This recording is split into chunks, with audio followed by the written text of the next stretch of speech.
وعلى آله وصحبه أجمعين.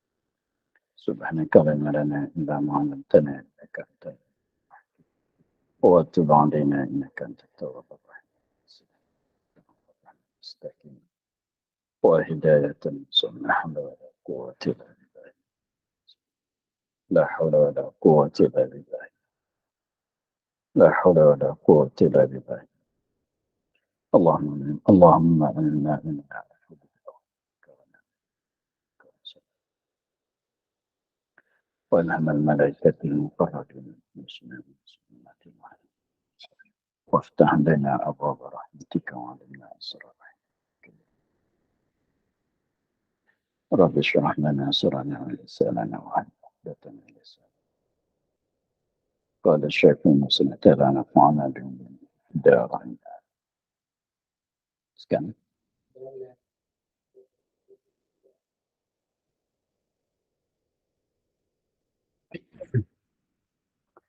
Dan lagi seperti hikayat. Misal bagi mengetahui dalil ijmali. Dan lagi seperti hikayat kata Asmu'i. Keluar aku pada suatu hari daripada masjid. Jami'. Dia katanya adalah pada satu hari dia keluar daripada masjid Jami'. Yani masjid tempat orang berhimpun sembahyang Jumaat. Mana masjid Jumaat lah.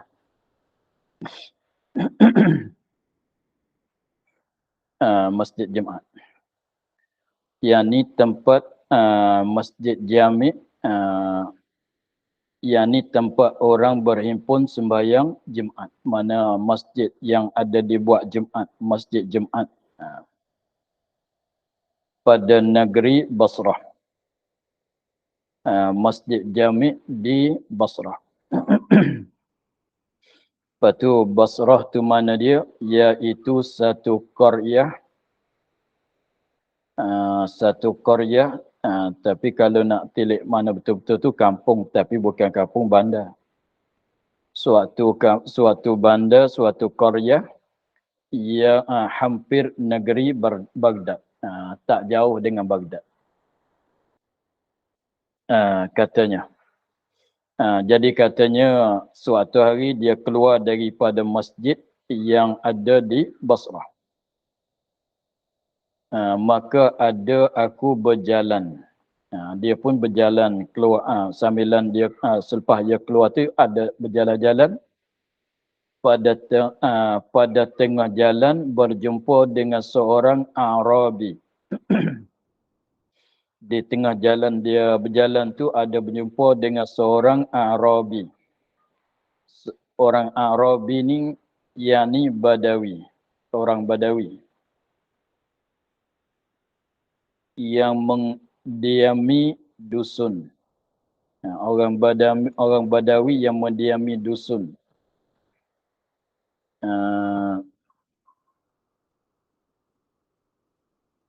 Maknanya orang duduk kat kampung lah.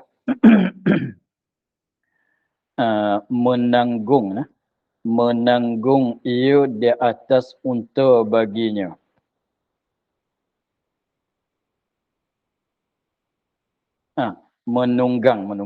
Menunggang ia seorang Arabi itu di atas unta baginya. Dia naik unta. Lepas tu apa ni? Mesangkut ia akan pedang pada bahunya. Dia sangkut tali pedang di atas bahu dia. Pada bahu dia. Dan pada tangannya anak panah. Kat tangan dia ada anak panah. Kelakuan orang Arabi itu. Maka memberi salam ia Arabi akan daku. Orang Arabi itu beri salam kat dia. Serta berkata ia Arabi akan daku. Dia bercakap dengan aku. siapa kamu? Selepas pada dia beri salam, dia tanya, kau tu siapa? Dia tanya Asma'i itu siapa? Dia tak kenal. Maka berkata aku, jawab, maka berkata aku, daripadanya aku ini daripada anak cucu Asma'i. Dia Asma'i itu mana orang daripada Bani Asma'. Orang daripada kabilah Asma'. Dia kata dia ni setengah daripada anak cucu anak cucu Asma'i. Maka berkata ia Arabi. Dia tanya pula, dari mana kamu?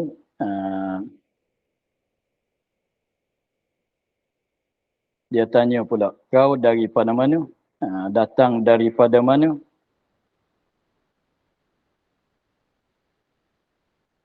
Daripada mana kamu? Maka kataku, datang daripada tempat membaca kalamir Rahman. Asma'i pun jawab kata, aku datang daripada tempat baca kalam Ar-Rahman. Baca Quran lah, masjid lah. Dia kata, aku datang daripada masjid, tempat baca Quran. Kalamir Rahman, Quran. Maka berkata, ya Arabi, adakah bagi Rahman itu kalam? Nyatanya begitu. Sebab dia jawab kata, aku datang daripada tempat kalam Ar-Rahman. Tempat baca kalam Ar-Rahman, kalam Allah lah. Maka orang Arabi itu tanya balik.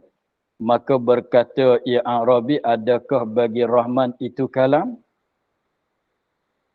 Yang dapat dibaca orang akan dia? Dia ada kalam yang boleh dibaca ke? Maka jawabku, bahkan ya ada. Maka katanya kata Arabi, bacakan olehmu atasku suatu daripadanya. Maknanya dia minta suruh baca bagi dia dengar. Maka katanya Arabi, bacakan olehmu bacakan kalam Ar-Rahman tadi, sebab dia katanya Ar-Rahman ada kalam boleh kita baca ke? Maka Asma'i jawab kata, ya ada. Maka dia kata, kalau begitu kau baca bagi aku dengar. Suatu daripadanya daripada kalam Ar-Rahman. Maka kataku, turun ilmu daripada unta kamu. Jadi Asma'i kata, kalau begitu baik, kau turun daripada unta. Dan hendaklah membaikkan adab. Anak nak baca Quran bagi dengar ni, kena turun daripada unta dan duduk dalam adab yang baik. Maka lalu turun ia orang Arabi daripada untanya. Dia pun turun daripada unta. Dan duduk ia. Dan dia pun duduk. Maka aku bacakan surah Az-Zariyat hingga sampai kepada firman Allah Ta'ala, wa fil ardi ayatun lil muqinin wa fi anfusikum afala tubsirun. Jadi Asma'i kata dia pun baca bagi orang tu dengar, baca surah Az-Zariyat mulai daripada awal surah sampai kepada ayat ni, wa fil ardi ayatun lil muqinin wa fi anfusikum afala tubsirun. Tengok makna ayat dulu, belum pada nak sambung cerita. Artinya, arti firman, dan di dalam bumi itu, yang ada pada bumi itu beberapa tanda Allah. Tanda-tanda yang menunjuk di atas Allah, yang menunjukkan wujud Allah, yang menunjukkan wujud Allah. Jadi pada bumi itu ada tanda Allah menunjuk di atas, kata ada Allah yang memberi yakin. Ayat-ayat tu yang memberi yakin bagi yang memberi yakin tu sifat bagi tanda Allah. Tanda Allah yang memberi yakin. Yakin-yakin bagi orang yang mentauhidkan dia. Mukminin itu orang yang mutahid kepada Allah. Dan pada diri kamu itu pun ada dalil yang menunjuk di atas ada Tuhan. Wa fi anfusikum. Dan pada diri kamu itu pun ada dalil yang menunjukkan ada Tuhan yang memerintahkan kamu. Tuhan yang memerintahkan diri kamu. Maka adakah tiada lihat oleh kamu? Itu afala tubsirun. Maka adakah tiada lihat oleh kamu akan dia akan tanda-tanda Allah. Dah. Jadi lihat tu lihat i'tibar. Adakah tiada kamu lihat sebagai lihat i'tibar? Yani hendaklah kamu ketahui akan dia. Itu makna ayat. Jadi apabila selepas pada Azra'i baca Asmu'i, dia baca ayat tu sampai ke situ, maka kata Arabi telah benar Rahman itu berfirman ia. Jadi Arabi pun kata sungguh betul yang Tuhan bercakap dalam Quran, yang Tuhan kata dalam Quran tu betul. Dan maka tai unta itu menunjukkan ada unta. Dia kata. Sini pak ketanaknya. Tai unta itu menunjukkan menunjuk ada unta. Dan bekas telapak kaki itu menunjukkan ada orang yang berjalan. Dia kata. Kalau ada telapak kaki bekas pijakan, maka menunjuk kata ada orang lalu.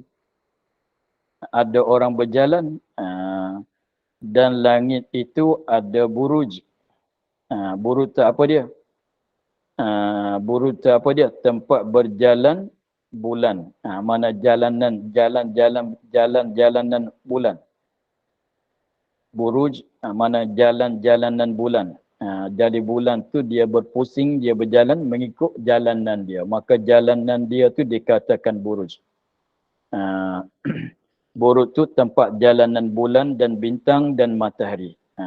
Kita maklumlah bintang yang berjalan mengikut jalanan dia. Matahari pun berjalan mengikut jalanan dia. Itu dikatakan buruj. Ada buruj tempat berjalan bulan dan bintang dan matahari dan bumi mempunyai jalan. Dan laut mempunyai ombak. Dia kata pada kat bumi ada jalan, kat laut ada ombak. Tiadakah menunjuk atas Tuhan yang latif hingga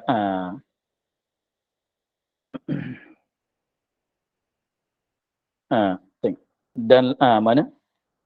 Tiadakah menunjuk atas Tuhan yang latif? Itulah menunjuk di atas ada Tuhan. Memang gitu. Hingga akhir hikayat. Jadi maknanya cerita ni tu nak cerita katanya orang Badawi tadi tu dia dah tahu dalil ijmali. Itu dah cukup.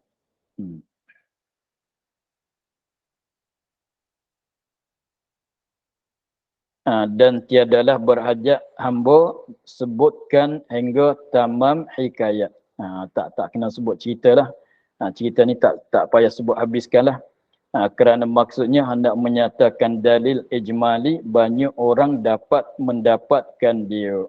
Jadi dalil ijmali itu kebanyakan orang tu faham, tahu. Hingga segala awamil muslimin, sehingga segala semua orang-orang awam daripada orang Islam pun dapat. Sehingga orang awam pun dia tahu. Gitulah.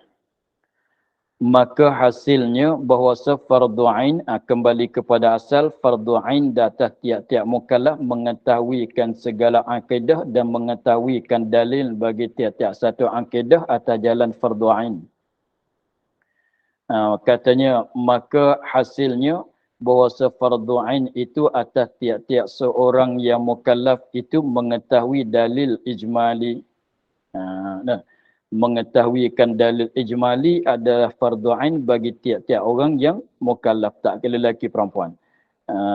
Maka lepaslah ia seorang yang mukallaf daripada taklid. Apabila dia tahu dalil ijmali, sekadar dalil ijmali itu dah lepaslah dia daripada taklid. Apabila lepas pada taklid dan masuklah ia seorang yang mukallaf kepada tahqiq, masuk dalam golongan orang yang tahqiq. Orang tahu dalil panggil orang tahqiq. Maka dalil ijmali itu dikatanya tanda ada Allah Ta'ala itu wujud alam. Tengok dalil ijmali macam mana kita nak kata dalil ijmali.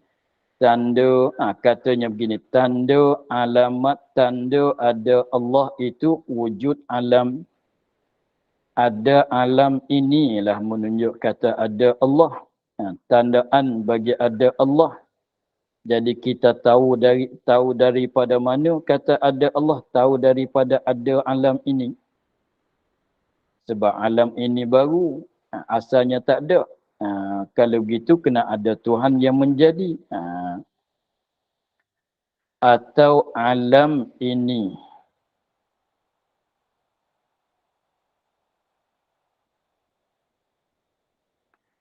Atau alam ini. Mana? Tanda ada Allah, satunya wujud alam ini. Satu. Atau diri alam ini. Atau alam ini atau diri alam ini. Diri alam tu, ya dia tak sama. Ada alam dengan diri alam tu sendiri. Kedua-dua tu boleh jadi tandaan, boleh jadi dalil. Ada alam ini ataupun kita kata diri alam ini sendiri itulah menunjuk di atas ada Allah. Maka tiap-tiap ditanya daripada dalil satu-satu sifat. Maka tiap-tiap ditanya. Mana tiap-tiap kali ditanya. Maka tiap-tiap ditanya, mana setiap kali ditanya. Apabila ada orang tanya, kita daripada dalil satu-satu sifat. Allah ada, mana dalil? Qidam, Allah qadim, mana dalil? Allah satu, mana dalil? Maka tiap-tiap ditanya, mana setiap kali ditanya pada dalil satu-satu sifat daripada sifat-sifat 20 ini, apabila ada tanya, kita boleh jawab kata, maka dijawabnya alam ini atau makhluk ini dalilnya. Dia boleh jawab gitu. Dia tahu kata alam ini jadi dalil. Dia tahu kata makhluk ini jadi dalil. Kalau tanya, mana dalil kata Allah kuasa alam ini? Tanya, ada alam ini, makhluk ini atau ada makhluk ini? Dalilnya. Padahal ia seorang padahal lemah ia seorang yang mukallaf tu daripada mentakrirkan dalil. Dia nak susun cara berdalil itu dia tak pandai. Dan lemah daripada menghuraikan menolak, menghuraikan melepaskan menolakkan syubhat. Itu dah cukup untuk nak dapat dalil ijmali.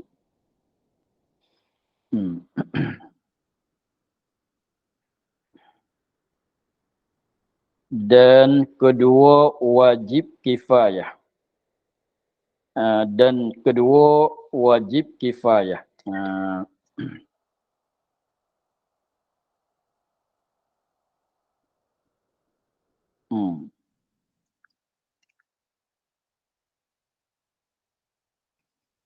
Ini sambung dengan dulu pada kata Syahdan dulu. Tengok dulu.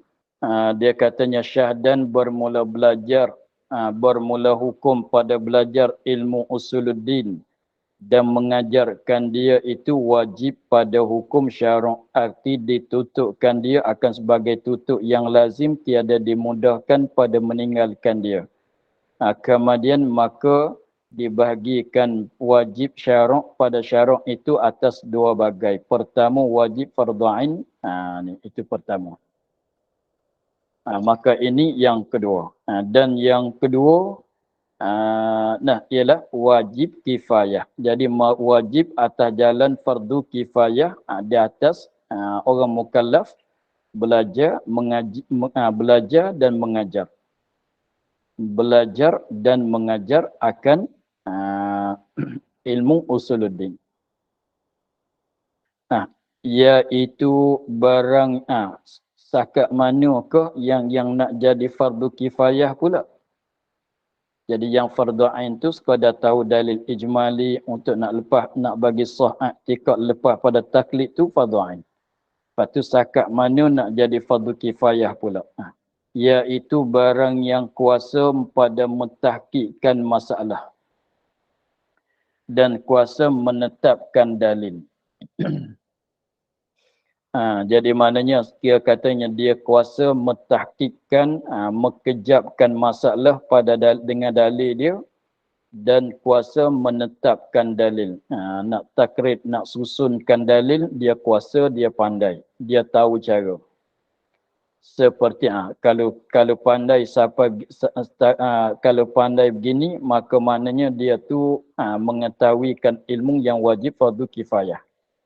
Seperti katanya, bermula alam ini baru. Ini. Kalau tanya, mana dalil menunjuk di atas ada Allah? Dia jawab kata alam ini. Lepas tu kita tanya balik. Alam ini tilik ke mana? Tilik ke pihak mana? Tilik kepada pihak mana? Bolehkah jadi alam ini menunjuk di atas ada Allah? Dia kuasa nak takrid. Dia jawab kata begini. Alam ini menunjuk di atas ada Allah. Cara kita fikirnya begini. Dia boleh jawab. Cara kita fikirnya begini. Dia jawab katanya alam ini baru. Dah. Dan tiap-tiap yang baru itu ada yang membaharukan dia. Dia jawab gitu. Itu maknanya bukan fardu ain dah tu. Maknanya dah fardu kifayah tu sebab dia pandai, dia kuasa mentahqiqkan masalah, mengejarkan masalah dengan secara menetapkan dalil. Dia kata begini, alam inilah menunjuk di atas ada Allah kerana alam ini benda yang baru. Asalnya tak ada. Kalau begitu, ada dia ni, ada alam ini tak dapat tidak kena ada yang menjadikan alam ini, kena ada yang membaharukan alam ini. Yang menjadikan alam ini ialah Tuhan. Dia jawabnya begitu.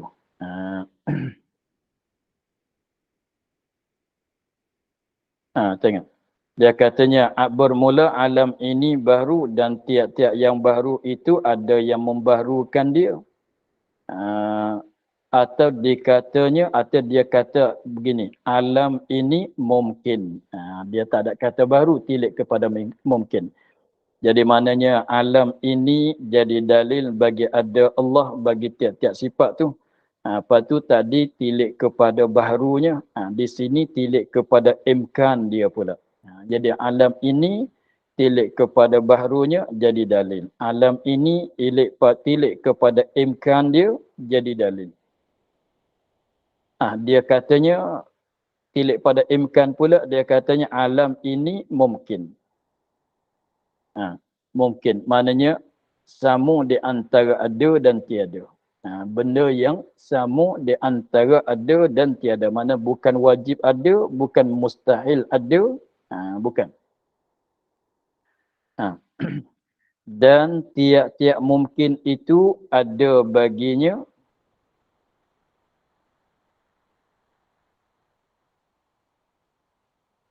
dan tiap-tiap mungkin itu ada baginya bagi tiap-tiap mungkin yang membuatkan dia. Setiap-tiap mungkin mesti kena ada yang membuat. Sebab benda mungkin ni benda yang sama di antara ada dan tiada. Tapi sekarang ada ke tak ada? Mungkin ada. Kalau begitu, mesti kena ada yang memberatkan sebelah balik ada. Begitulah. Maka mengetahui akan yang demikian itu, seperti kata tadi, fardu kifayah, itu dah masuk dalam fardu kifayah. Wajib atas tiap-tiap satu tempat. Dah. Ada seorang yang boleh menetapkan dalil. Orang yang tahu macam tadi tu setiap-tiap kawasan mesti kena ada. Kena ada tokoh dia. Setiap-tiap satu tempat, satu kawasan ada seorang yang boleh menetapkan dalil dan boleh menghuraikan syubhat, boleh menolakkan syubhat ahli bid'ah yang mendatang ia akan dia, yang mendatang ia ahli syubhat, ahli bid'ah akan dia akan syubhat.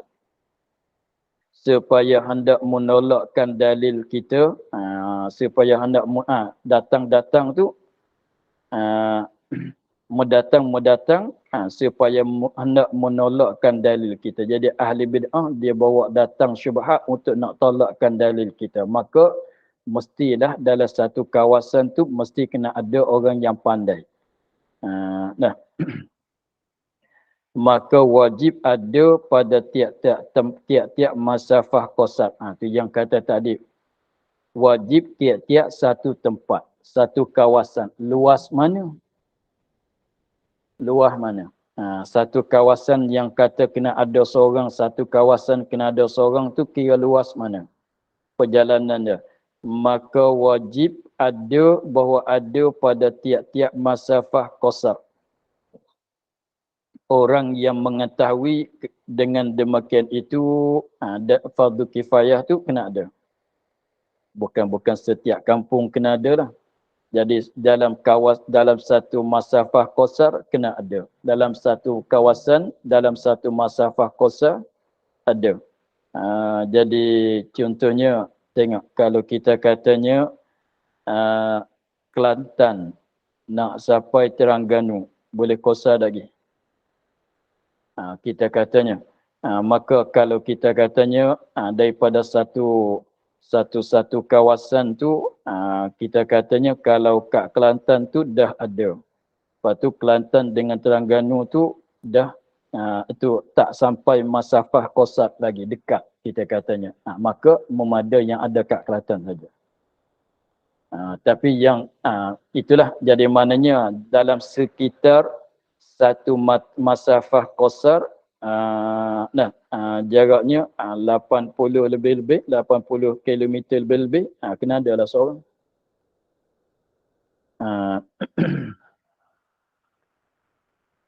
Tengok.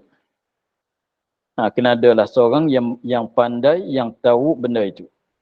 Dan dengan yang tinggal, dan yang maknanya, tengok sekali lagi, maka wajib bahawa ada pada tiap-tiap masafah qasar. Kena ada apa? Kena ada orang yang mengetahuikan yang demikian itu, dalil ijma', dalil tafsili atau fardu kifayah tadi mesti kena ada. Dan dengan demikian itu. Atas pada dengan demikian itu, dan dengan yang tinggal, mana yang baki daripada hukum-hukum yang syar'iyah. Jadi maknanya bukan sekadar bab akidah lah, bab lain-lain lagi pun daripada segala hukum hukum syarak tu kena ada. Mudah katanya kena ada orang alim lah. Tapi alhamdulillah tempatan kita tu tak pernah kosong lagi. Bukan ramai lagi.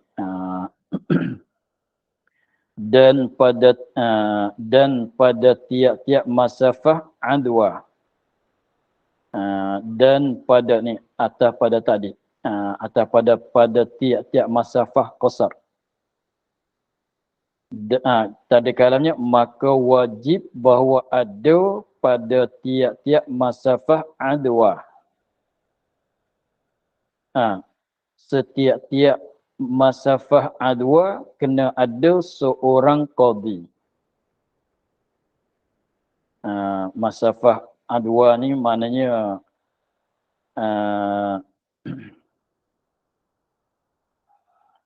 masafah adwa ni maknanya kalau kita pergi keluar pagi dapat balik ke rumah petang. Nah, dengan secara berjalanan kaki lah. Kalau kita keluar pagi-pagi, kita keluar pergi berjumpa qadi lah. Pergi untuk nak berjumpa dengan qadi, kita keluar pagi, kita balik petang tu dah sampai rumah. Tu kira kata masafah adwa. Dalam satu masafah adwa mesti kena ada seorang qadi. Sebab apa? Kerana banyak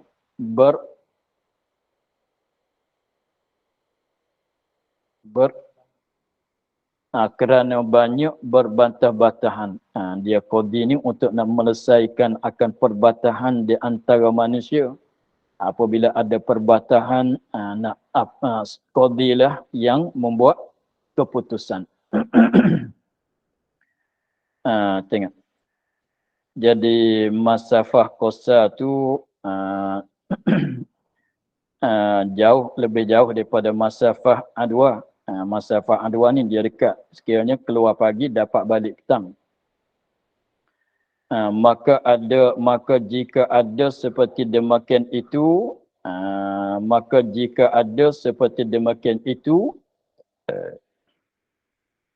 ada orang yang mengetahui itu, lepaslah daripada berdosa isi negeri itu. Ahli negeri penduduk tu dah lepas pada berdosa. Dan jikalau tiada seorang mengetahui, di dalam masafah qasar tu tak ada orang yang mengetahui akan yang demikian itu. Kan fardu kifayah. Nescaya berdosa sekalian isi negeri. Ahli negeri penduduk tu berdosa semua. Kalau begitu sekiranya kalau tak ada orang yang mengetahui, maka tak kala itu wajiblah sekalian ahli negeri itu belajar. Tak kala tak ada orang yang tahu tu, maka wajiblah, maka tak kala itu wajiblah sekalian ahli negeri itu belajar hingga dapat seorang yang dapat mengetahui akan yang tersebut. Tapi tak wajib semua. Bagaimananya dalam satu ahli negeri, dalam masafah qasar tu dia kena carilah bagi ada seorang yang mengetahui benda itu. Kalau tak ada pun wajib kena hantarkan seorang pergi belajar. Lepas tu misalan kita katanya tak ada orang yang tahu benda ni. Lepas tu nak belajar dalam kawasan yang berdekatan dengan kita pun tak ada orang yang boleh ajar.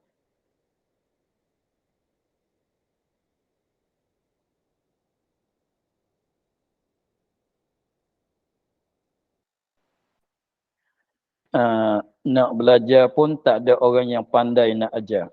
Mesti kena pergi belajar kat Mesir, kat Yaman, kat mana. Maka wajib di atas ahli negeri tu sokong. Kena beri belanjaan untuk nak hantarkan seorang pergi belajar dan balik duduk dalam kampung. Artinya carilah kat mana-mana orang yang tahu bagi ada dalam kawasan itu untuk nak lepas. Serta bahawa menghuraikan syubhat yang didatangkan oleh orang yang mulhid. Serta orang tu boleh kuasa menghuraikan syubhat yang didatangkan, yang dibawa datang oleh orang yang mulhid.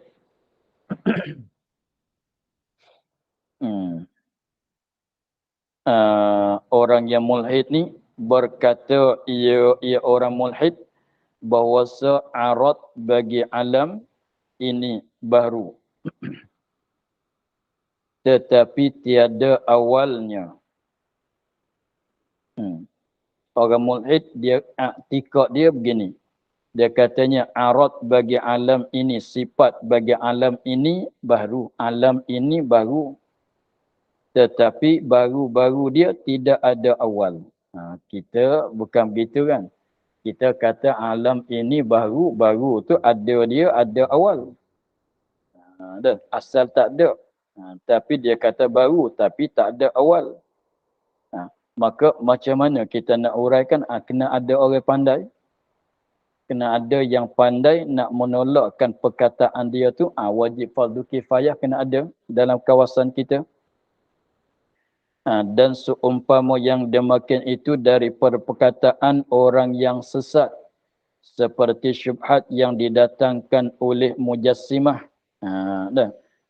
Dia kata Tuhan ada tangan, Tuhan ada kaki. Tuhan turun daripada langit, macam-macam dia kata. Maka wajib tu kena ada dalam satu masafah qasar, kena ada orang yang kuasa menolakkan syubhat yang didatang oleh golongan orang sesat, orang Mujassimah. Orang Mujassimah ni yang berkata oleh mereka itu, orang Mujassimah, Allah Ta'ala itu berdiri dengan sendiri.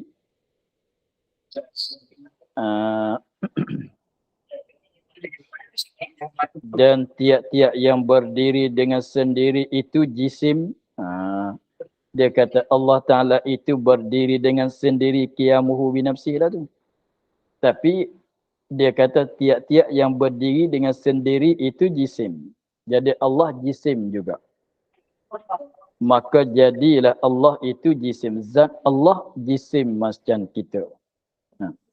Siapa yang boleh kena ada tu orang yang pandai nak tolak benda ni tu mesti kena ada dalam satu masafah qasar.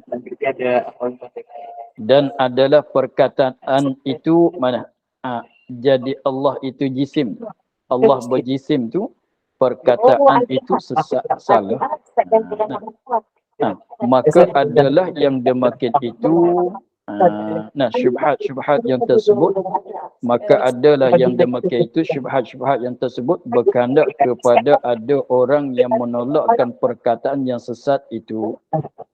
Nak tolak tak menolak dengan mendirikan dalil yang boleh mengalahkan dia. Mesti kena ada. Dalil menolakkan dengan dalil yang boleh mengalahkan dia kan akan perkataan, akan orang yang sesat tadi. Kalau tak ada siapa pandai nak mengalahkan dia, itu berdosa. Kena atas orang yang belajar. Dan seperti barang yang dihikayatkan bahawasa ada satu dahri. Ni nak misal katanya kena ada orang yang pandai tolak. Yang pandai, yang kuasa mengalahkan orang yang sesat. Dan seperti barang yang dihikayatkan bahawasa ada satu dahri, kafir dahri. Kafir dahri.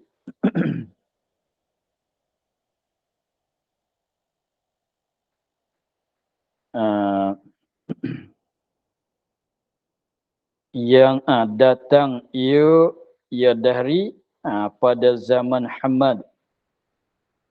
Pada masa Hamad. Hamad ni siapa? Guru Imam Abi Hanifah. Dan menuntut ia akan segala ulama hendak berhujah ia dengan dan menuntut ia, dia cari, dia tutup akan segala ulama berhujah dengan dia. Orang alim di dalam Basrah tu dia berjumpa semua nak berhujah dengan orang alim. Dengan katanya kata kamu Allah itu ada, manakala ada betapa tiada tempatnya, maka tiada suatu yang maujud malaikat ada tempatnya. Jadi buah-buah dianya yang dia berhujah dengan ulama pada Basrah tu, dia kata begini. Dia berjumpa dengan seorang alim, dia kata, dia tanya begini. Berjumpa dengan seorang yang alim, dia tanya begini. Kamu kata Allah ada. Betul kan? Dia buat tanya, Allah ada ke tidak? Tentu kita jawab kata ada. Lepas tu dia tanya, manakala ada, betapa tiada tempat. Kalau Allah ada, macam mana tak ada tempat bagi dia? Dia kata begitu. Kita tanya, macam mana? Allah ada ke tidak? Kita jawab kata Allah ada. Maka dia pun sambung pula, dia kata kalau ada macam mana? Ada dengan tak ada tepat. Nah, maka tiada suatu yang mawjud malaikat ada tempat. Tu alasan dia. Setiap-tiap benda ada mesti kena ada tempat bagi dia. Tu dari bawa benda ni. Ini bawakan dia. Dia kata Allah ada. Macam mana kalau ada kalau tak ada tempat? Sebabnya setiap-tiap benda yang ada mesti bertempat ke semua. Kalau begitu Allah ada, maknanya Allah mesti bertempat. Itu bawakan dari. Maka beberapa mereka yang sudah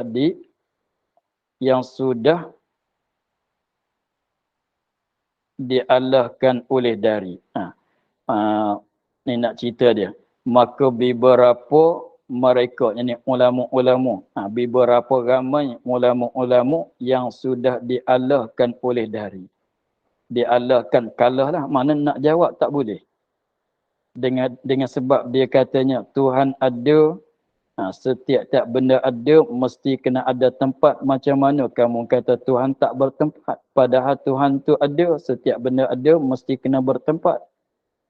Ramai daripada ulama tak dapat nak tolakkan. Pandai dia. Maka bertanya ia kepada manusia. Dengan sebab ulama-ulama yang biasa-biasa tu dah kalah dengan dia. Tak ada siapa yang boleh nak tolakkan benda alasan dia. Maka dia tanya kepada manusia, tanya pada orang ramai.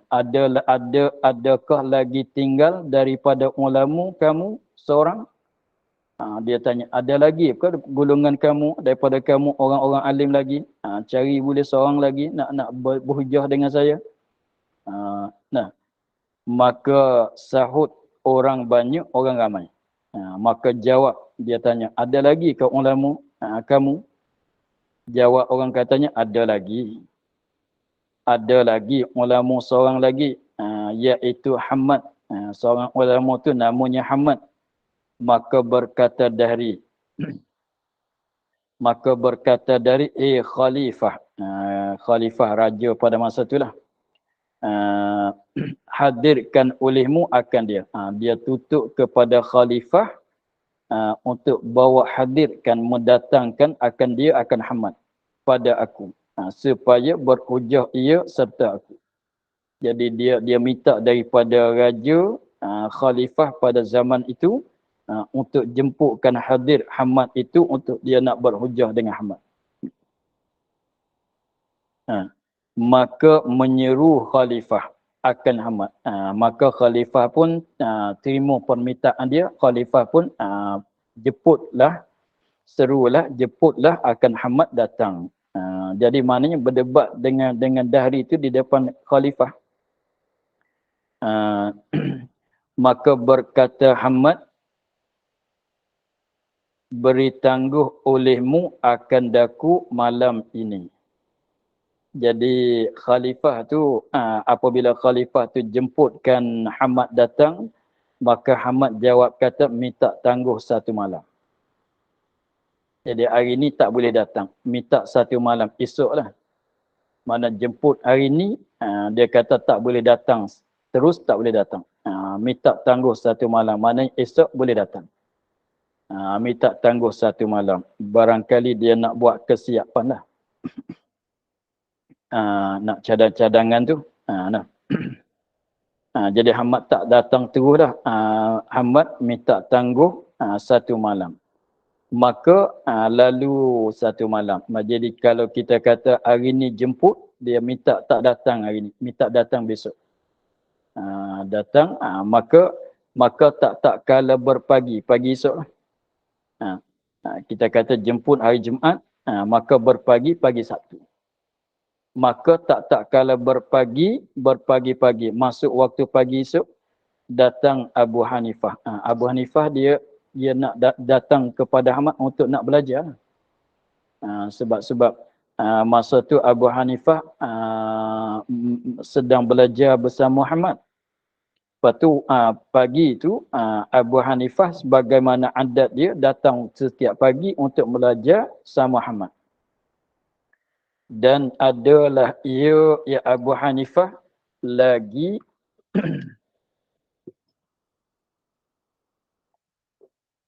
dan adalah ia Abu Hanifah lagi kecil. Umur tak banyak lagi. Kecil lagi. Umur tu belasan lagi. Maka lihat ia Abu Hanifah akan gurunya yang bernama Muhammad itu di dalam duka cita yang sangat.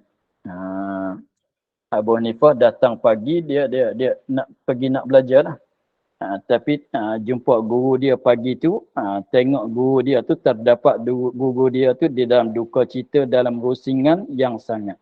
Nampak tengok kepada air muka tu nampak macam ada kerusingan, ada dukaan yang sangat rusing. Maka bertanya Abu Hanifah akan dia, apa sebab daripada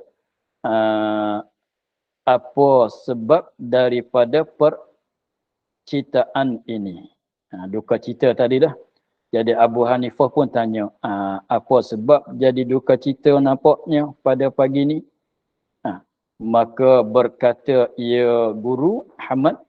Hamad tu jawab, guru Abu Hanifah jawab, Hamad tu jawab, betapa aku tiada duka cita, kenapa aku tak duka cita dan telah menyeru oleh khalifah, padahal aku ni dah dijemput oleh khalifah akan daku berhujah serta dahri.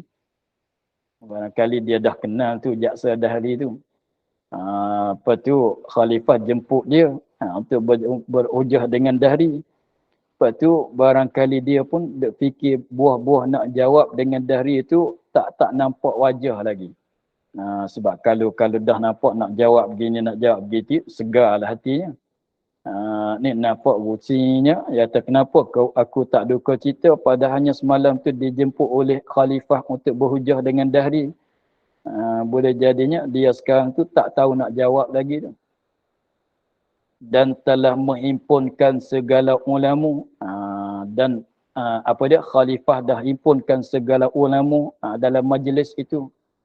Bukan kata khalifah seorang, Abu Hanifah seorang, Dahri seorang, tak ada orang lain. Jadi ulama pun datang dari jadi suatu majlis yang besar. Orang awam, orang kampung pun datang dengar, orang awam pun datang dalam majlis itu. Ulama-ulama pun nak dengar juga, hadir juga dalam majlis itu dengan secara besar-besaran. Dan aku bermimpi semalam, kata Ahmad. Jadi nampaknya cerita kita sakat ni dululah, kita sambung minggu depan lah cerita kita. Jadi Ahmad tu sekarang dalam dukaan dalam nak menghadapi berhujah dengan dahri itu, dia duka cita. Lepas tu dia cerita kata semalam dia ada mimpi. Dia beritahu ke Abu Hanifah kata semalam tu dia ada mimpi. Lepas tu macam mana cerita sambung kita sambungkan minggu depan.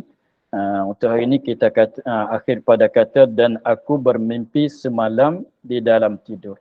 Wallahu a'lam. Alhamdulillah rabbil alamin. Bismillahirrahmanirrahim. Bismillahirrahmanirrahim. Alhamdulillah rabbil alamin wassalatu wassalamu ala asyrafil anbiya'i wal mursalin wa ala alihi wa sahbihi ajma'in. اللهم افتح علينا فتوح العارفين ونور قلوبنا بنورك الكريم واجعل عملنا خالصة